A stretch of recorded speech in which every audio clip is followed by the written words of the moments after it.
Hey guys, welcome back to the Base Brief. We have a really fun episode for you today. First, creepy coordinated Valentine's Day messages from law enforcement. Canada goes full authoritarian. A new tech bill that could hurt prosecutions against child molesters. And Democrats say the science is changing. Tune in for that and more. Let's go.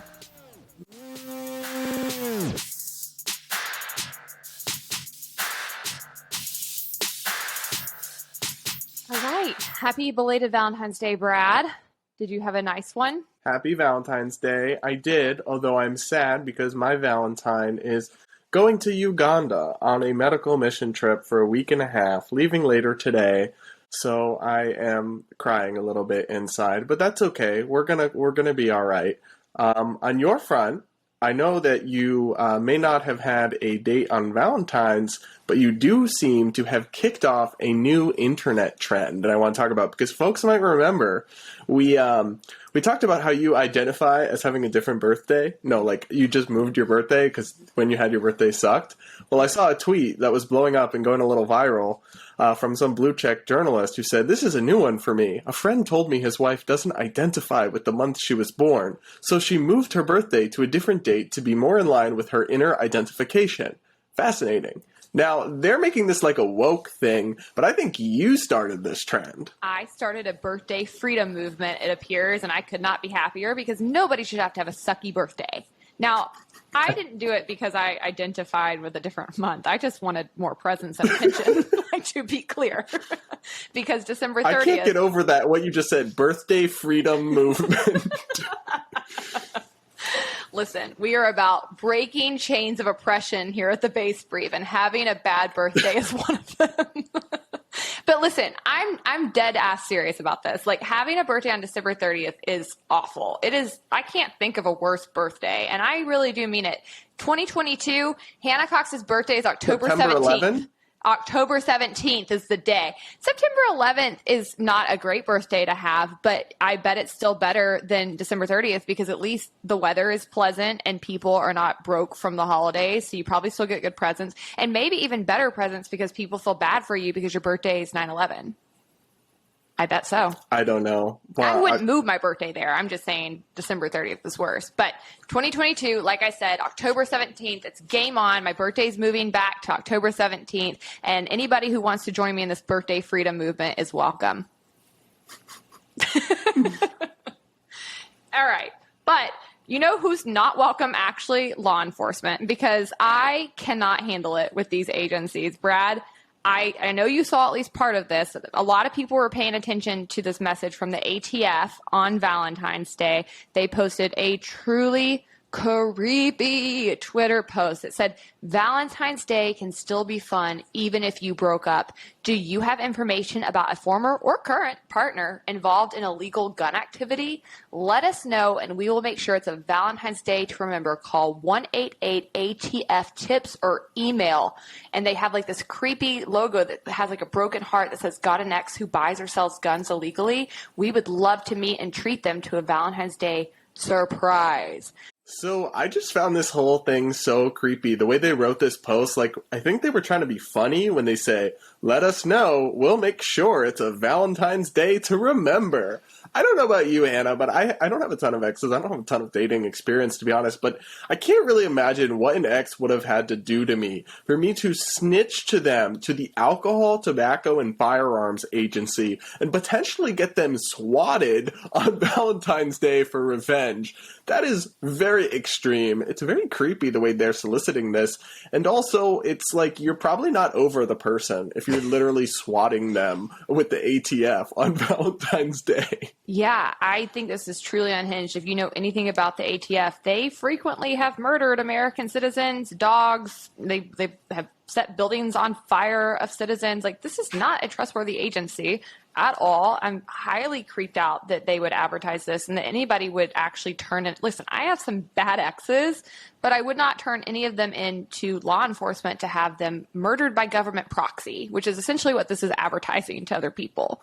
But It gets even worse, Especially Brad. not illegal gun ownership or use or something. It's not like, did they murder someone and you're going to report them? It's like they have a firearm in there. They don't have an approved piece of paper from the government to not do anything wrong with it. Like, honestly, I wish my exes were cool enough to have illegal gun activity and be running guns. Yeah, right. I've been a better shot than every guy I've dated. So not happening here, but even if so, you're right. Like if it was, a serious crime, that'd be one thing. But they're not after that because they don't make any money off of murder or rapes and solving those. They make money when you have drugs on you or guns on you that they can seize and sell and use for profits or use your money, take your property because you have those illegally on you. So that's what this whole game is about. I think it's highly creepy and terrible. But guess what? The ATF was not the only law enforcement agency doing this. It gets even worse. I had multiple people send me posts from various smaller law enforcement agencies on Facebook yesterday, and this appears to be a coordinated message across law enforcement. So I'll read you two more. The Delaware County Sheriff's Office said, "Happy Valentine's Day. Today is the day to celebrate love, but we at the Delaware County Sheriff's Office don't want you to forget about your exes either. Does your ex-Valentine have outstanding warrants? Do you know where they stay? If you do, give us a call and we will take care of the rest. The Valentine's Day special will start off with a nice unlimited edition set of silver bracelets, free luxury transportation to our newly renovated housing units, and to top it all off, a free meal." And their sheriffs are posting with roses, like it's the Bachelorette. Yeah. And then here in Georgia, the Rockmart Police Department said, "Yesterday kicked off the month for celebrating the love in your life, and we don't want you to forget those exes that did you wrong either. Do you have an ex-Valentine and know they have outstanding warrants? Do you have information that they are driving with drugs in their car? Give us a call with their location and we'll take care of the rest." Like highly specific. They want them to have drugs in their car so that they can take their car. Like that's what they're after here. Can you believe it? Yeah.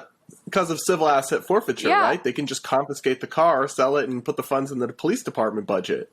That's exactly right. So I did a bit of digging after I saw these, and the Washington Post reported and the Crime Report also quoted this was happening across multiple agencies, including Port Orange, Florida, Lake Arthur, Louisiana, Rockmart, Georgia, and more. And I just think, as somebody who's worked in criminal justice reform, this should actually terrify people. For people who don't know what swatting is, it's a growing problem where people actually turn in others to the police so that police show up, escalate the situation, and either arrest or kill them. Like they actually intend to get people harmed by police in the situation. And they do this because they know that police will show up with guns even when there's very little evidence, because they don't actually care about due process or any of the other restraints in the Constitution. And now you have these agencies basically advertising this practice to citizens and trying to get them to call them. They're essentially guns for hire. Except they work for free. Yeah, well, not for free. They work for our tax dollars. But like, good grief. I think this is actually really gross. It's super boomer cringe messaging first and foremost. Like only like a really old person would think this was funny, because to me, I'm like, this is so eerie and weird. But at the end of the day, this is something that actually could get people killed or harmed by these agencies. And what, like, you don't even have to have any proof of this, right? You could just call and tell them your ex has guns or drugs on them and get them harassed. And let's remember, they don't even have to make an arrest to use civil asset forfeiture. So theoretically, if you called and said, my ex has guns in their car, they're selling drugs, they could then go and say, we have suspicion, we're seizing your car, and take it under civil asset forfeiture. And that person would then have to hire an attorney, which would cost lots of money to try to get their possessions back. So this is an obviously very, very bad idea. It's indicative of how bad cops are at solving any real crimes and how they spend their actual time going after people where there's no victims involved, trying to get their property. And I'm just absolutely disgusted by it. I also want to know, like, who are the social media managers and communications professionals at these departments that said, you know what? This is a great idea. People are going to love this. Like, did they not see Spike Cohen coming into the Facebook comments and destroying them and nuking them into orbit? Did they not realize people would pile on them? And, like, we already call to abolish the ATF. It really doesn't do anything that's actually necessary at the federal level. But now this kind of thing just gives more fuel to the fire. So I don't know if they just think they're cute or funny or they think they're untouchable, but they're not. And we're already coming for these agencies to defund them. And they're just making it that much more easy for us and revving up the appetite against them. So I guess on that level, troll away, ATF. Do you think, you know how police departments have like their most wanted and they have the photos of people? Don't you bet in the comms departments of law enforcement agencies, they just have Spike Cohen's picture up? Like they all hate I bet Spike you there Cohen. will be resignation letters from police departments, social media managers, or government agencies where they say, I just can't handle it. Every time I see that notification pop up, I tremble in fear because I know Spike is coming from you. Guys, if you're listening, Spike Cohen, a former Libertarian Party vice presidential nominee for 2020, he is very active on Facebook, and he goes in and roasts these government agencies on their accounts. It's really funny. There's even a page of like screenshots of Spike Cohen comments, and those are always fun. So check that out. But more importantly, these government social media managers are not good at their jobs. That's not really surprising, though, I guess. But you'd think they would learn. But we're just going to have to keep roasting them until they learn. It's like they always say, if you can't get a job in the real world, you go and work for government. I think that's the situation with these comms people.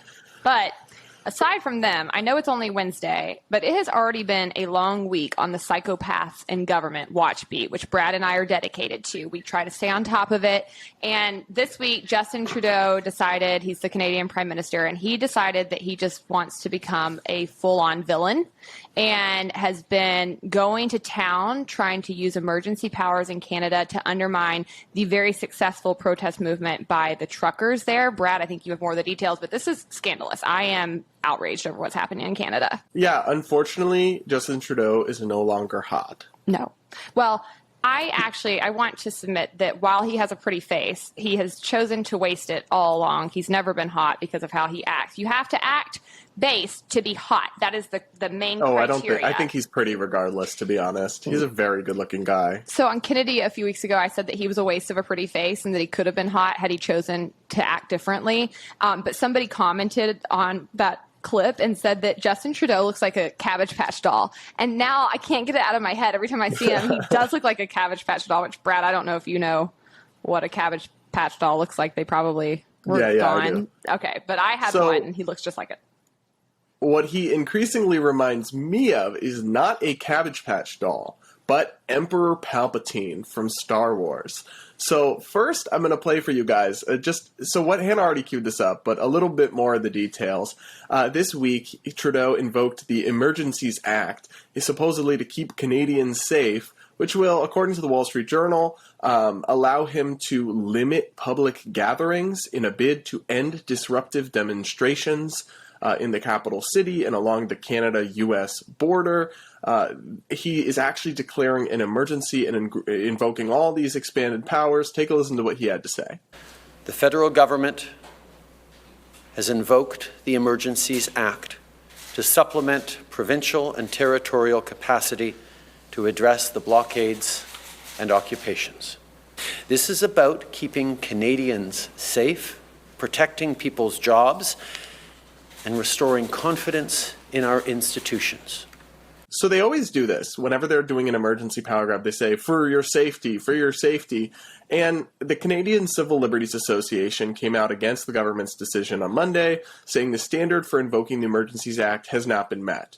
The Act exists for situations that seriously threaten the ability of the Government of Canada to preserve the sovereignty, security, and territorial integrity of Canada, and that cannot be effectively dealt with under any other law of Canada. Obviously, that is not what some protesting truckers are doing, right? This is supposed to be for like an invasion or something. So I'm just reminded of this Star Wars clip. For folks that don't know, Chancellor Palpatine took emergency powers citing the danger of the separatist movement. And guess what? That emergency never ended, and he declared himself emperor for life. Take a listen. In order to ensure the security and continuing stability, the Republic will be reorganized into the first galactic empire for a safe and secure society.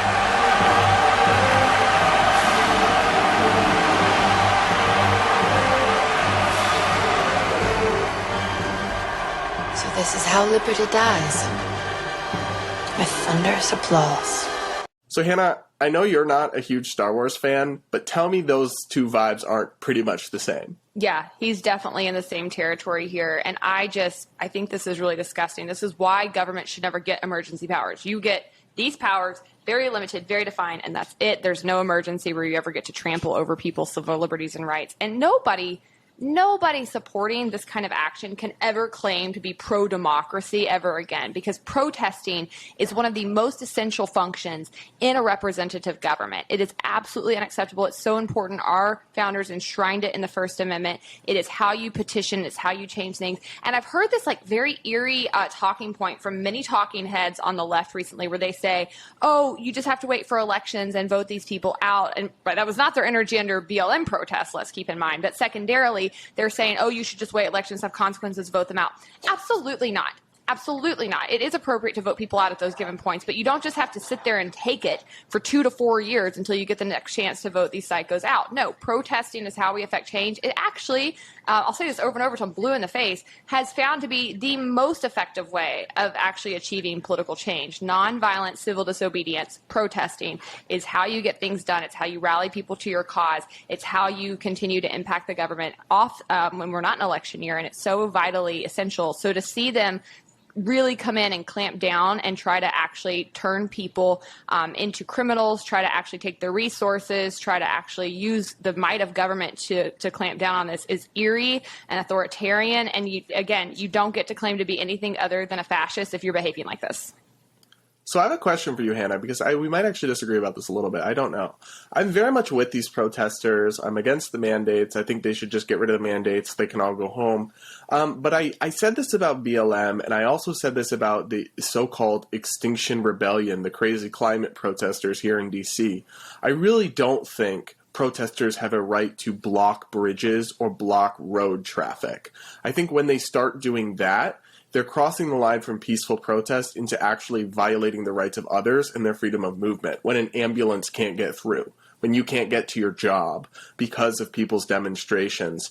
So I do know that in a few instances, the Canadian protesters have gone and done that, and that's something I'm not really okay with, but I'm wondering, I know you're a civil disobedience fan, but what do you think about blocking traffic? Yeah, I think this is an interesting dispute because I probably am a bit more in favor of protesting than you are. I think we kind of were a little on different, we agreed on a lot of the BLM stuff, but I was a little bit more pro those rallies than you were, and I think in this situation, I'm still I don't mind. Again, civil disobedience, I think, should disrupt, should be inconvenient, should get people's attention. But I also think that it is law enforcement's job to carve out, they should keep one lane of traffic open, like we're keeping this open for ambulances. That's the kind of thing that they should actually be doing for their jobs, allow people to protest, but make sure that other people can still get their basic needs met.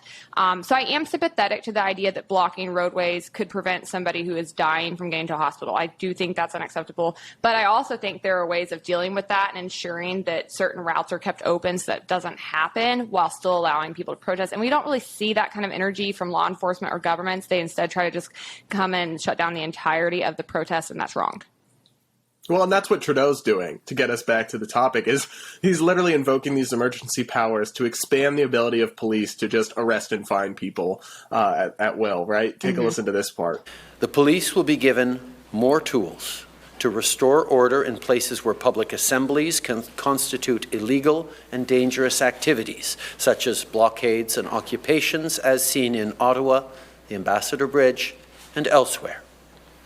These tools include strengthening their ability to impose fines or imprisonment. So, Hannah, we have literally already seen, before these emergency powers, clips of Canadian police beating 80-year-old men and throwing them to the ground at these protests. And now, thanks to Trudeau, we're going to have more police powers. That can only make this situation much better, right? Nothing is ever solved by giving police more power or more ability to ticket, fine, and arrest people. I think this is highly problematic. One, it's important for people to know, that's a lot of your money being wasted for taxpayers because all they're doing is spending resources that should be going to actually solving violent crime on harassing people who are trying to peacefully protest. It's not acceptable, leads to lots of wrongful convictions, lots of abuse within the system. We've seen this in America as well. So I'm never in favor of police having more power. They have more than enough as it is. I think this is going to lead to serious civil rights abuses. And we've already seen that in Canada. We've seen the police acting out in these circumstances. We've seen them actually beating elderly citizens. We have seen them seizing firewood from protesters who are merely trying to keep themselves warm, seizing their gasoline. This is totally unacceptable, and I think it should frighten people that this is where their government goes. It's saying essentially we're giving the police the ability to abuse you and persecute you with abandon because you're protesting. Again, this is fascism. Yeah, look, I certainly don't think the police need any powers. My view is that when there are instances of like ambulances can't get through or whatever, law enforcement already have plenty of power and resources to deal with that as is appropriate. So they don't need expanded emergency powers to deal with some protests about freedom and against mandates. But the flip side, that's kind of the traditional authoritarianism that Trudeau is doing. On the other side, they've got this kind of newfangled big tech, big government, fusionist financial censorship angle that they're going for. So I'm going to play a quick clip of Trudeau and also of the Canadian finance minister explaining how they're invoking the Emergency Act to go after the ability of people to fundraise or use crypto or use fundraising websites in favor of these freedom protesters because they have ideas that the government of Canada doesn't like, so they're going to financially censor them. Take a listen. As of today, a bank or other financial service provider will be able to immediately freeze or suspend an account without a court order. In doing so, they will be protected against civil liability for actions taken in good faith. Federal government institutions will have a new broad authority to share relevant information with banks and other financial service providers to ensure that we can all work together to put a stop to the funding of these illegal blockades. Now, folks might remember that I talked about why Bitcoin is so important because it's not centralized and no government can control it, as opposed to normal currency and this kind of thing. And all I'm going to say is I told you so. You did. You were so... this entire past 2 days, I've just been thinking, like, Brad was really onto something last week. I'm buying Bitcoin. I'm now tweeting about buying Bitcoin. I'm getting over that hump of like being supportive to being like really all in, because this is very scary. It's very frightening. We have to find ways to ensure that they can't seize our currency and take our money and resources when they don't like the behavior of citizens. This is something that I know a lot of civil libertarians and people who are just interested in kind of dystopian futures think about a lot. This is something I've heard people worrying about since I was a kid, actually. Even in like Christian circles, this might be a little bit off subject, but like they'll often talk about the mark of the beast, right? This is this big thing in Revelations that terrified me to death when I was a kid. But essentially where they say when the end of the world comes, there will be this Antichrist, and what will he do? He's going to make it where you have to have a mark to be able to buy and sell things. And that's something that a lot of kids are taught growing up in evangelical circles. So like this is something that people have worried about in various sectors for some time, long before it actually came to pass. But right now, we're kind of starting to see it come to pass, right? You have to have a vaccine to participate in commerce in a lot of places. You now have to basically act as the government wants you to act and not protest its rules, or they're going to seize your bank accounts and try to influence financial institutions to cut you off from your money and your resources. I think it should terrify everyone. I think this is why people have been so afraid of a cashless society. And I think that it's time for us to make sure that we're really putting our resources into building up ways to ensure that they won't be successful in this, because we see that the urges are there in multiple first world Western countries. And I think that, for me, growing up, learning about all the human rights abuses that occurred during World War II, learning about all the treaties, all the, times we came together in the United Nations to try to ensure these kinds of violations never happened again. And these are our standards of ethics. And these are the things you're not going to do. We consistently see those things being violated, and supported by large portions of the population and by people in both parties. That's terrifying. We have to start making sure that we are protecting civil liberties, that we don't ever see some of these horrific things that have happened in history occur again. Yeah, and the thing about that people need to understand is I'm not anti-banks and I'm not anti-GoFundMe or anything. Like, they're private companies, sort of, but the problem with them is that they're centralized. So the government can go to GoFundMe and say, you're not allowed to give the money to those Canadian protesters. They can literally stop them. There's a centralized point of control where the government can come in and commit financial censorship or heavily pressure the company to do it on its behalf. The thing about Bitcoin and some other cryptocurrencies is that they're decentralized through something called a blockchain. You don't really need to worry about what the complicated technology of it all is, but simply understand that there is no Bitcoin HQ. There is no company that controls the supply of Bitcoin, that controls who can access and trade Bitcoin. It is decentralized across thousands or maybe even millions of different users who are coming together to make the network work. So if the government tries to really crack down on crypto or ban Bitcoin or anything, it almost really can't, because there is no place to go to shut off the valve. There's no one way to stop it. Now, the one exception to that potentially is cryptocurrency exchanges like Coinbase or some of these websites that facilitate it for you. So if you want to be completely free of any centralized pressure, you do need to have your own keys and your own storage separate from these kind of mainstream platforms. But that's actually not that hard to do, and many people have done that. So the promise of Bitcoin and crypto is that it gives us a way to opt out of a centralized currency system, not just to hedge us against inflation, which is great, but also to prevent this kind of newfangled dystopian digital financial censorship that I find so alarming. I mean, because they're starting to debank people. They're starting to cancel people for their opinions and try to take them off. The big banks and big government are in bed together, and it's scary stuff, Hannah. Yeah, it is quite frightening. And I think you're absolutely right about kind of trying to distinguish what is free market, what are private businesses, and what is not. When it comes to things like banking, it's become so intertwined with the U.S. government. There's so few places you could go to actually be free of that. I know some people have started turning to like credit unions and trying to find ways outside of the mainstream with banking, but still, I think crypto increasingly seems to be like the direction we need to head to make sure that we are cutting ourselves off, opting out of this policy and out of this currency. Because you and I were talking about this when I was in D.C. the other week about how do we ever actually get control of the Federal Reserve, right? We all know, anybody who knows anything knows that the problems with our currency and inflation and all of these things trace back to the Federal Reserve. But the Federal Reserve is this weird, like, not totally public entity where we don't have a lot of control over them. Congress doesn't have a lot of control over them. And so really being able to ever affect public policy to the point where we could see meaningful difference come out of the Fed and how they operate, to me feels like a pipe dream. It feels totally like out of reach. And I'm a pretty optimistic person when it comes to affecting political change. But you have after our conversation about that, I had a conversation with a policy expert about this. And what he said is that Congress could reassert authority over the Fed. It's kind of like war powers. It's something where they used to have power and then they gave it away and delegated it away. But Congress could change the Federal Reserve Act and reassert its authority and really rein in the Fed. Now, it's still kind of a pipe dream because that would require Congress having a spine. Yeah, it's like them actually making us declare war again before we go to war. So, I mean, that's a little more hopeful than where I was at when you and I talked, because I wasn't really sure Congress actually even had the authority to totally come in and change the structure of things. So, I mean, I guess it's not totally outside the realm of possibility, but it's far-fetched when you really look at trying to affect public change. With this Congress. Yeah, I mean, I've gotten a lot of public policy done at the state level and the local level, and I still think there's a tremendous opportunity there. But when it comes to passing anything federally, it's a tremendous amount of resources and pressure and organizing, and it's just hard to do. And when it comes to things that big, Congress has no spines, and mostly they're just really uneducated people when you get there. I mean, they aren't really the policy wonks you would hope to have at the federal level that are really trying to seek new ways of reforming how things are done and figure it out. They're kind of just there to do the status quo. Anna, you're telling me that AOC and Marjorie Taylor Greene aren't policy wonks? You know, they're not the stalwarts of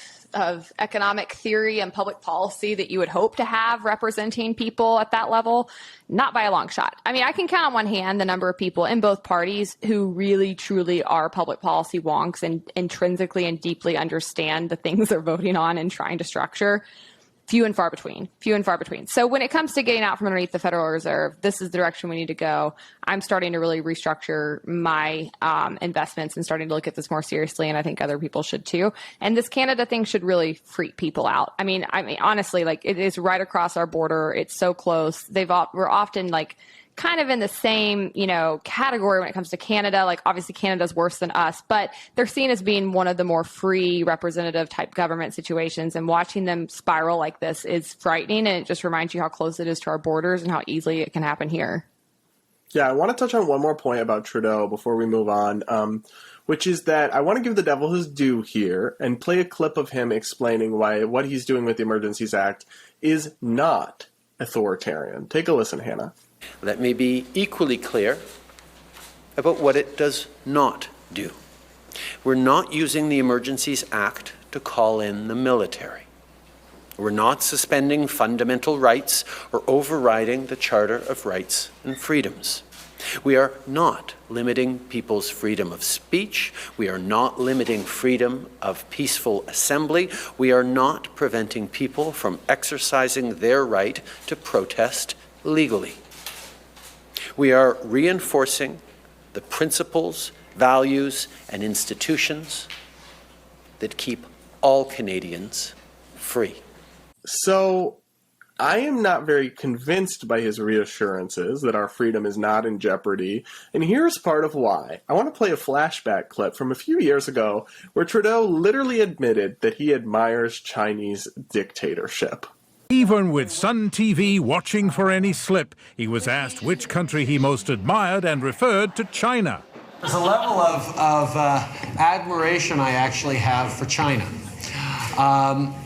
Because their basic dictatorship is allowing them to actually turn their economy around on a dime and say, we need to go green as fast as we need to start investing in solar. I mean, there is a flexibility that I know Stephen Harper must dream about of having a dictatorship that he could do everything he wanted, that I find quite interesting. Hannah, do you believe him that everything's going to be fine and he's not going to touch our freedoms? Yikes. Honestly, that is a terrifying clip. And the way he's just laughing about it. So too, I just think it's so great they use this authoritarian power. What? How have I not seen this clip before? That just shows you the media is not doing their job. People should have known about this long ago. But I'm not surprised. He's somebody who clearly is drunk on his own power, who doesn't see any problem with power as long as it's in his hands. And he's fantasizing about how China can come in and basically override all of these laws that they have and push in for green climate policies, what he says. So he has these fascinations about being able to do that to affect better green policy. It's if somebody wants to override your basic liberties and fantasizes about that to get climate change policies in place, that person might be unhinged. That might be somebody you should be worried about, because that means you might not want to give them emergency powers. Yeah. Maybe it's a bad idea to give them an exception to the checks on their power. What a terrifying situation. Not hot. Justin Trudeau, not hot. He's going on the not hot board at Base Brief. That's for sure. He's still kind of a snack, though. He's going over there with Josh Hawley, and you can get over it. All right. Well, let's take a quick break and hear from a couple of our sponsors and partnered podcasts. This is renegade statesman Eric Brakey, host of Free America Now, a podcast for people ready to strike down tyranny. As a former state legislator who knows how the political machine works, I lead every episode with a free-range discussion alongside thinkers, activists, and policymakers. People like Tom Woods, Hannah Cox, and WWE superstar and Knox County Mayor Glenn Kane Jacobs on just how to free America now. New episodes are released every day, Monday through Friday, and you can find Free America Now on your favorite podcasting app. So be sure to subscribe, unless you're a communist, in which case I understand why you wouldn't really like the show. Furthermore, my opinion is the Federal Reserve should be destroyed, so let's free America now.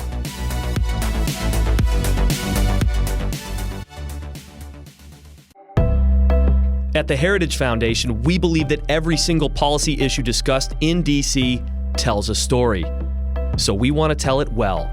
On the Heritage Explains podcast, co-hosts Tim Desher and Michelle Cordero take one policy issue a week, mix in a creative blend of clips, narration, and hard-hitting interviews to equip you on crucial issues in under 20 minutes. So get your story straight. Subscribe to Heritage Explains wherever you listen to podcasts. Are you tired of wasting your time watching people argue about politics? Are you ready to learn how to take liberty-based solutions and bring them to your average person and get those ideas into action? Hi, my name is Brian Nichols, sales executive and host of The Brian Nichols Show. As a senior communications consultant in the greater telecommunications and cybersecurity sector, I've spent years working with C-level executives to help them future-proof their company's infrastructure for an uncertain future. At The Brian Nichols Show, I'm bringing my sales coaching and expertise to the Liberty movement. Why? Because instead of focusing on winning arguments, we're teaching the basic fundamentals of sales and marketing and how we can use them to win in the world of politics, teaching you how to meet people where they're at on the issues they care about. Subscribe to the program at briannicholsshow.com and find the show on your favorite podcast app. Again, that's briannicholsshow.com. And be sure to grab my free copy of my new ebook, 4 Easy Steps You Can Take to Sell Liberty to Friends and Family, right now while you're there. One more time, that's briannicholsshow.com.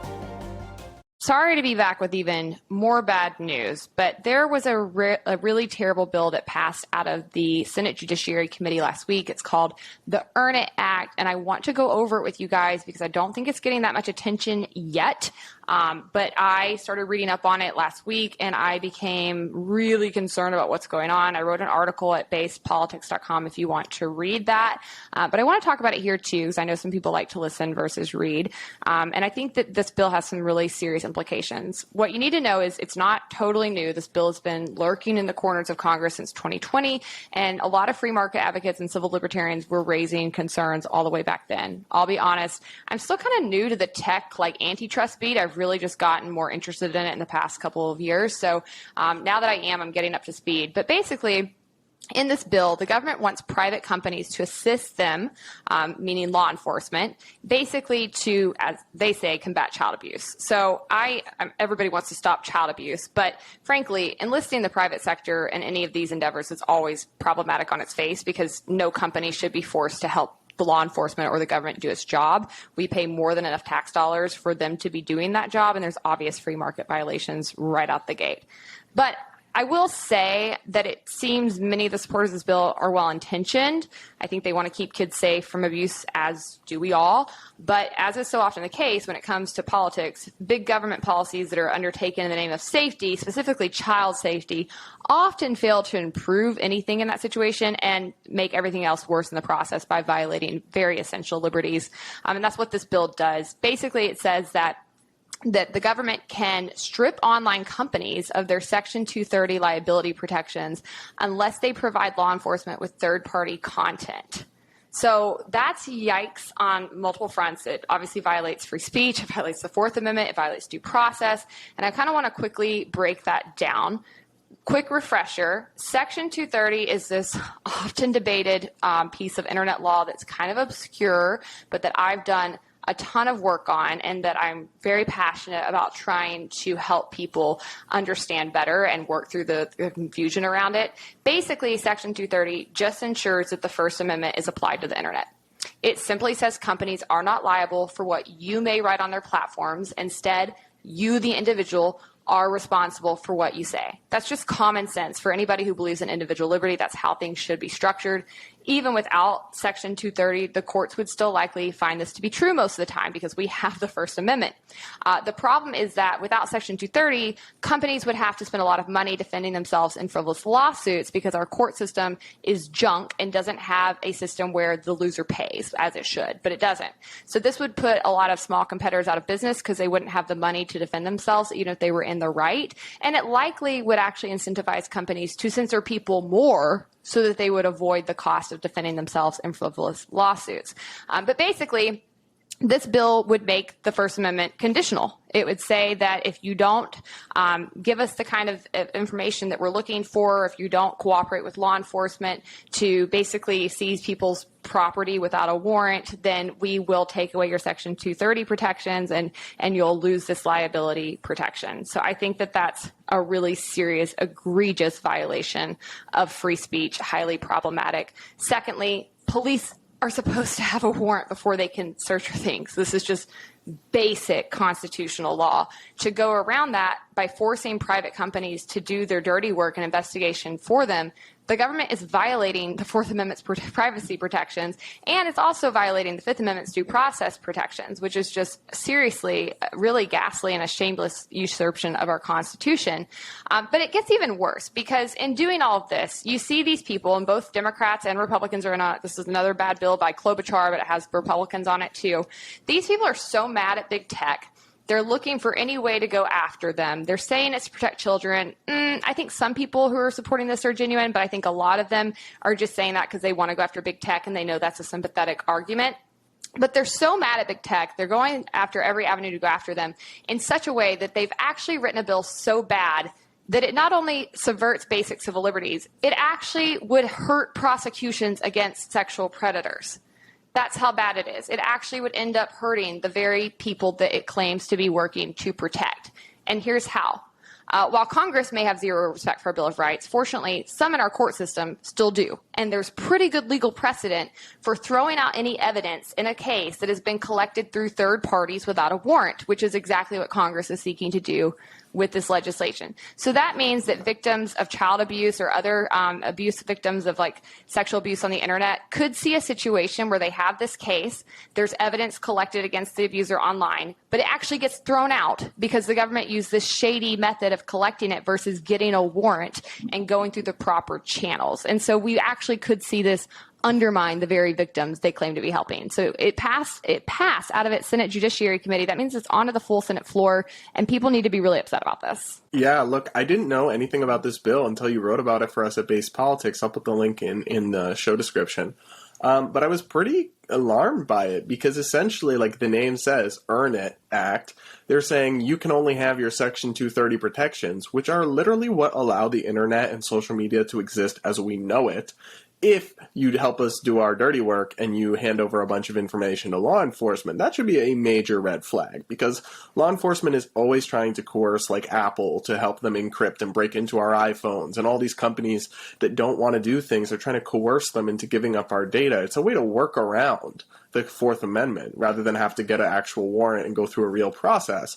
And the second part that you talked about is what really got this stuck in my head, is that actually, if this law passes, and some of them may honestly have good intentions about protecting children or whatever it may be, but you explained, and you also, it wasn't just you, right? You were citing like Cornell law and a bunch of really like intense legal analysis, how this could actually get child abusers off the hook because evidence against them could get thrown out because the government's going through such a corrupt and coercive roundabout process to get evidence against them. I mean, how bad do things have to backfire like this before they learn to stop meddling?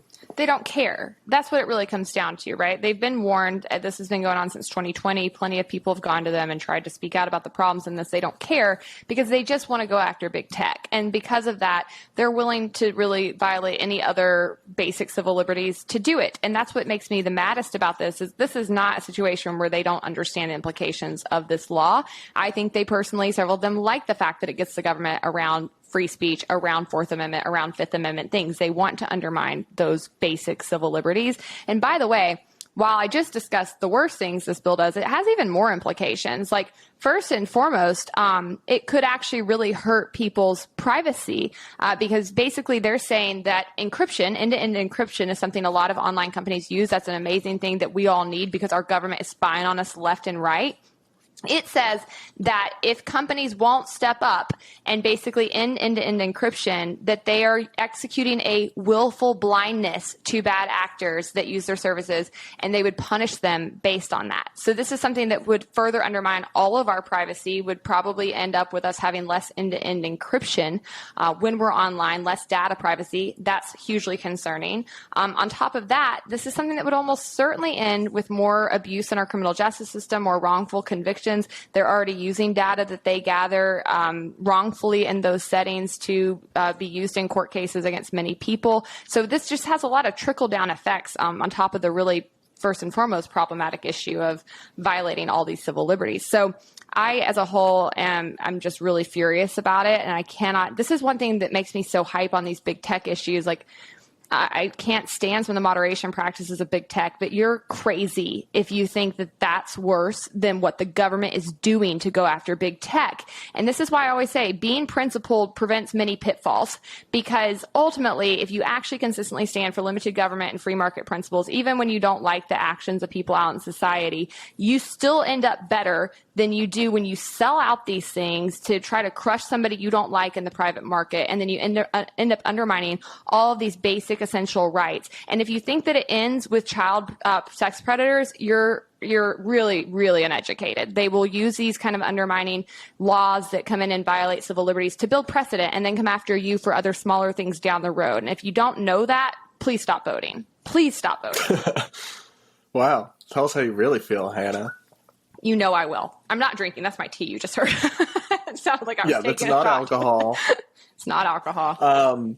So, yeah, look, here's hoping that bill ends up in the dustbin somewhere, and I think it may actually not have enough support to pass. So that could be good to see it go down in flames. But the big tech, the assault on big tech, which, listen, we're no fans of big tech, but we don't want Elizabeth Warren and government bureaucrats running it. We don't think that's any better. It does look to be picking up steam. So we got to stay in this fight and kind of stand in the gap and keep on talking about it, especially because a lot of good people on the right are just, going down the wrong path on this. And so it's important for you and I in a base politics that we really offer an alternative and show them a principled free market approach to these issues. Because if we go down a big government path, it's not going to work out for us. And now, you know who else? And look at my transition skills here, Hannah. They're so good. Big government path is not working out for a bunch of blue states and blue cities that are suddenly changing their minds about COVID mask mandates, vaccine requirements, and the like. I live just outside the city of D.C., which miraculously decided, even though for like months and months and months it had almost no COVID deaths, to end its mask mandate and its indoor vaccine requirement. Mayor Muriel Bowser just came out and reversed herself completely, kind of out of nowhere on these things. And the narrative is now starting to emerge that the science has changed. Listen to CNN Dr. Leana Wen. Circumstances have changed. Case counts are declining. Also, the science has changed. We know that vaccines protect very well against Omicron, which is the dominant variant.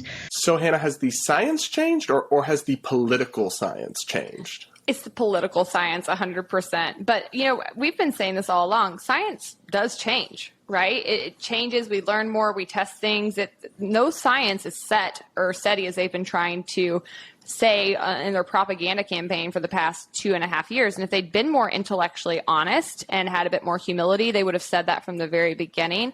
But the fact is they didn't. They tried to push this narrative that everything was set and we know everything there is to know and anybody who disagrees with us is crazy. And so now when they're having to eat their own words and backtrack, I'm not going to give them the same, grace that I would have given otherwise had they had a different posture, because they ruined people's lives. They ruined their careers. They ended their educational paths over this kind of really ingrained, not being willing to budge, I'm always right kind of position on the science. Now, they happen to have been wrong on the science all along, because the science has never said anything different than what they are now admitting it says right now. The political calculations are what have actually changed for them. And I can't imagine what their polling must look like right now for them to be backing off all of this so quickly. We see it across the country, east to west. Governors backing off, mayors backing off, and doing that despite the fact that the CDC and the Biden administration is not. They're actually kind of in contrast to them right now. But they're recognizing that it's their jobs on the line this time around, and so they're trying to back off it. Don't let them forget. They need to be fired for those mistakes. They need to actually have consequences for what they've done to the American people.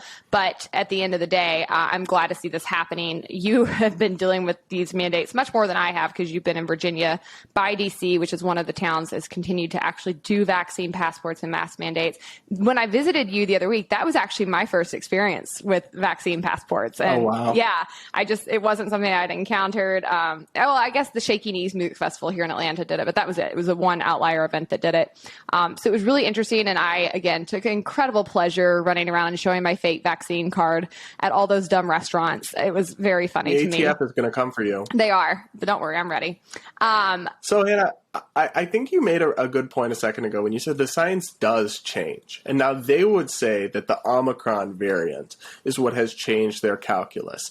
And look, obviously the Omicron variant is more vaccine resistant from what we can tell. It can break through cases and more transmission and other things.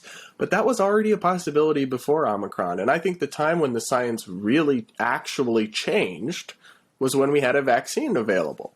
Beforehand, right, we were in a very different stage of the pandemic. I think you could justifiably view that as an emergency in many ways. But once there was a relatively safe and effective, highly effective at preventing serious illness and death vaccine available for anybody who wants it at no cost to the taxpayer, of course, but no cost at the point of service, literally any argument for any of these restrictions or mandates instantly evaporated. Because all the externality is internalized, right? Anybody who didn't want to be at risk could go take that vaccine, and anyone who didn't take it, chose not to, and there are some rare exceptions to this, but this applies to like 99% of people, is choosing to take on that risk and live with it, and they can live with the consequences. So as far as I'm concerned, we all should have went 100% back to normal as soon as the vaccine became widely available, because that was the only time the science legitimately changed, at least in terms of these mandates and these restrictions. And I'm just not, I mean, I wasn't born yesterday. I know where the polls are headed. I know that we're really starting to go into the midterm season and that the narrative is not working out for the Democrats. And I think that's the biggest factor here. Yeah, I agree with you. I don't know. I have such fury over what's happened. I really am just outraged over the consequences of what they've done and over the fact that so many people warned them all along that these consequences would occur and that they didn't care. It wasn't enough for them that child suicide was spiking. It wasn't enough for them that that we saw the hunger rates for children, which had been collapsing before the pandemic, skyrocketing again. It wasn't enough for them that we saw domestic abuse climbing. None of that mattered. What mattered was their poll results. What mattered was the midterms coming up. What mattered was the political calculations coming home to roost. And that makes me furious. And I just, again, cannot think of anything more immoral or disgusting than being one of these people who has perpetrated this against the American people and specifically against American children. And I don't even like kids that much. Yeah, you don't even want kids. Right. But speaking of stuff that's frustrating, let me read you this second half of the reporting. This is from CNBC.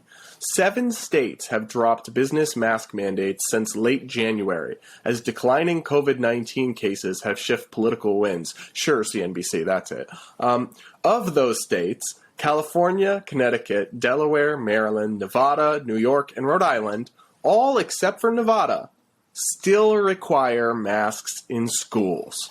So all these places that are rolling back their restrictions on voters have no problem leaving our kids in masks, even though they're literally at a statistically a risk from COVID, unless they have leukemia or something very drastic. The death risk for a child of COVID-19 is statistically indistinguishable from zero, 0.000001, right? Now, there are other health consequences potentially, right? But we're talking about the population that is at the least risk and for whom social, facial expression and smile and development, I mean, kids don't even know what their teacher's face looks like in many cases. I saw a video of these kids cheering when the announcement came over that they no longer had to wear masks. The whole class erupted. I don't know, like it was Christmas or something. So these states, it sickens me so deeply that they are, because of political winds changing, they're removing mask mandates and other restrictions on everyday Americans and adult voters, yet they're perfectly fine subjecting our kids to this. It's maddening. It's infuriating, and I think it's time for mass kitty protest. Like, the politicians want to trot your kids out for any and every other thing to violate your rights. It's time to have sit-ins with your kids, refuse to wear the mask, demand that they change these policies. Just refuse. I'm at that point. Refuse. Have sit-ins, refuse to do it, refuse to cooperate, break your kids out of these masks. It's utterly absurd. I cannot fathom anybody watching the Super Bowl this past weekend, seeing 70,000 celebrities unmasked in a stadium and then going back and making their kid wear a mask to school the next day. I'm over it. I'm done. I've been traveling a ton this month. I'm about ready to have airport sit-ins. I'm ready to brawl over this. Like, it's done. It's time for it to end. We really got to fight for this, or we'll never get out of these stupid things. It's game's up. Time's over. We're done. And I think that this is proof that we're winning. It's proof that the politics are moving against them. So don't give up. Don't get tired. Don't feel discouraged. Keep going, because they are backing down. And that is exciting. And that is only happening because of us and because of protesters and because of people who are rising up. They won't ever give it up otherwise. Amen to that. I couldn't put it any better. And I think it's time that we move on to some hot takes. Let's go. You got the spice today? You first. I do have the spice today. I'm going to try to say this in a nicer way than what I wrote in the document. But here's my problem with men. I spend an astronomical amount to look good. Yesterday, I spent $700 getting my eyebrows done. You haven't even complimented my eyebrows today, Brad. Did you notice that they were so good? To be fair, your camera's pretty fuzzy in the live version of the call. Well, my eyebrows are on fleek, but that's not by happenstance. That is because I spend a lot of money keeping up my appearance. And here's my problem as a woman who's out in the world dating. Most of the men on my Hinge look like a toe. And I find that unacceptable. I do find it unacceptable. All the women I know are spending thousands of dollars having our hair done, having hair extensions put in if their hair is thinning, staying, keeping their skincare up to speed, getting Botox to keep up their appearance. I don't know why women feel so much pressure to do all this in society and men don't. And I often hear men say, like, oh, women don't care. Yes, we do. Yes, we do care. We want you to start investing more in your appearance. It's very nice when a man invests in his appearance. And you don't have to be Brad Pitt. I don't think anybody's expecting everybody to be like a 10 out here in these streets. But put some time and effort and money into your appearance. I think it's ridiculous that women are the only ones who feel this burden, and I'm tired of it. All right. I mean, I will say not everybody can be as naturally stunning as us, but we put in the work. We work out. We do a lot of things. I'm not naturally and that's stunning. kind of my hot take is, and I don't want to be mean to anybody. I don't want to body shame anyone because I really don't believe in that.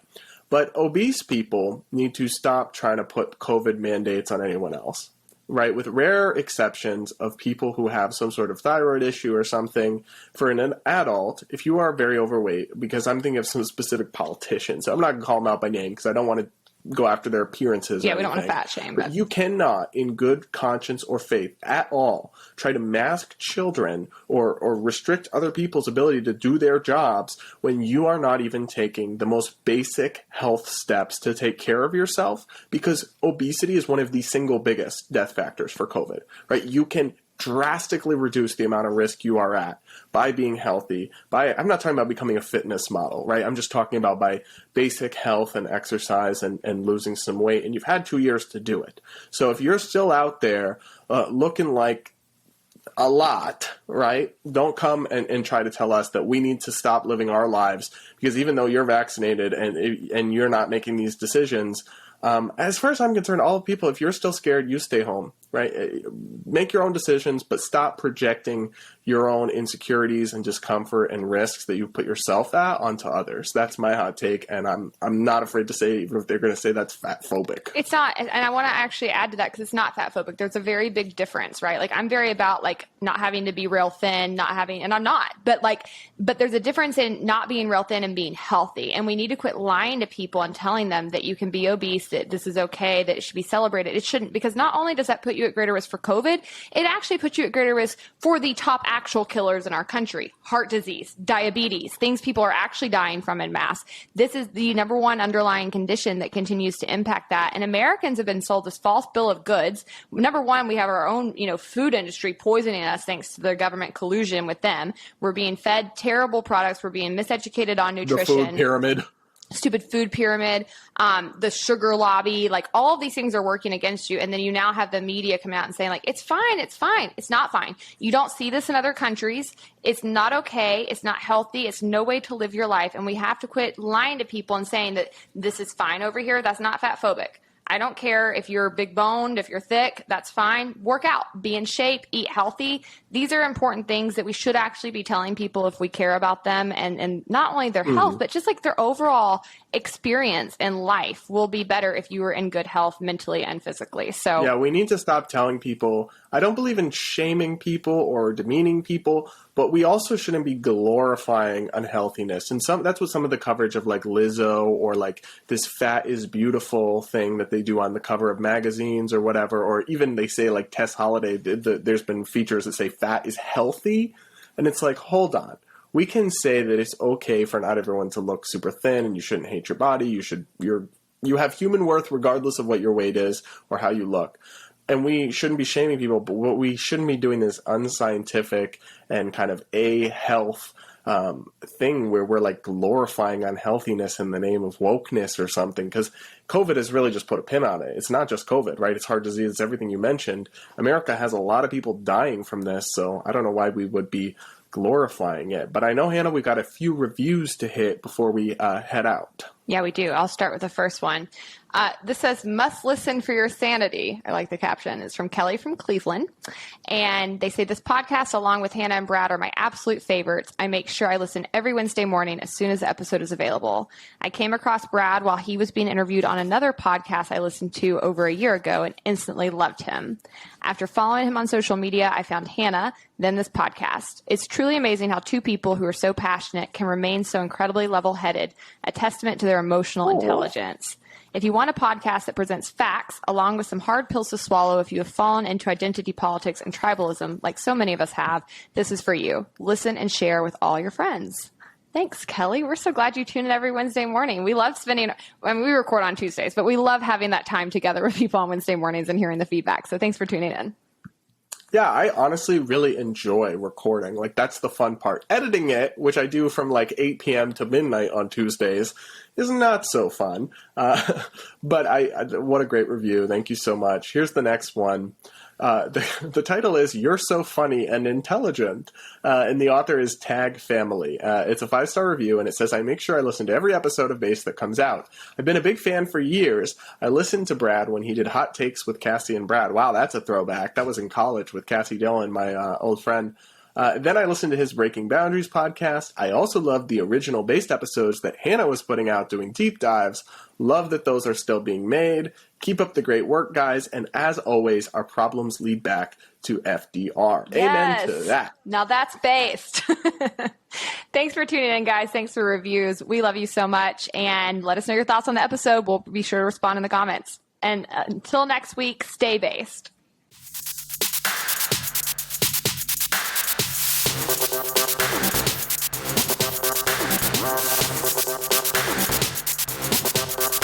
Wow.